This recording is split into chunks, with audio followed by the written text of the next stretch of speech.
Good evening friends, welcome to my Facebook blog. आज হচ্ছে Friday আর এখন বাজে 8:30টার মতো রাত্রি।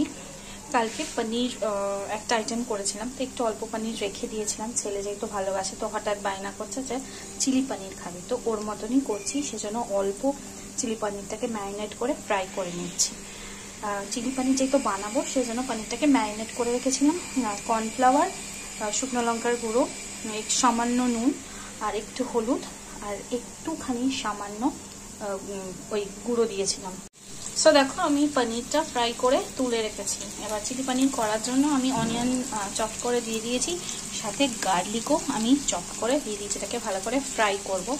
সামান্য একটু কাঁচা তো মানে আমি গোটা গার্লিক চপ করে দিয়েছি, সাথে একটু গার্লিক পেস্টও আমি দেবো। আর যেরকম নুন, হলুদ, লঙ্কার গুঁড়ো সামান্য সামান্য করে দিয়ে এটাকে ভালো করে আগে ফ্রাই করব।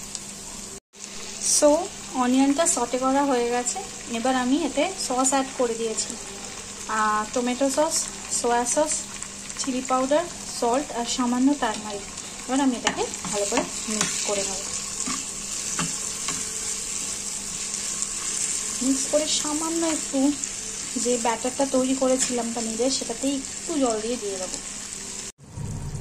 সো দেখো আমার ড্রাই চিলি চিকেন রেডি। অসাধারণ স্মেল এসছে আর টেস্টও অসাধারণ এসছে। আমার যে কোনো চাইনিজ আইটেম ভালো লাগে, আর যেই তো নিজের পছন্দ সেজন্য আমি সব বাড়িতে বানাই, কারণ ওগুলো আমি ভালো বানাতে পারি। আমি রেস্টুরেন্ট থেকে কিন্তু একদম চাইনিজ কিনি না। তো আমার তৈরি হয়ে গেছে চিলি পনির। তো রুটি, রুমালি রুটি, এমনি হাত রুটি সবের সাথেই যায়। সবারই এটা মোটামুটি ফেভারিট।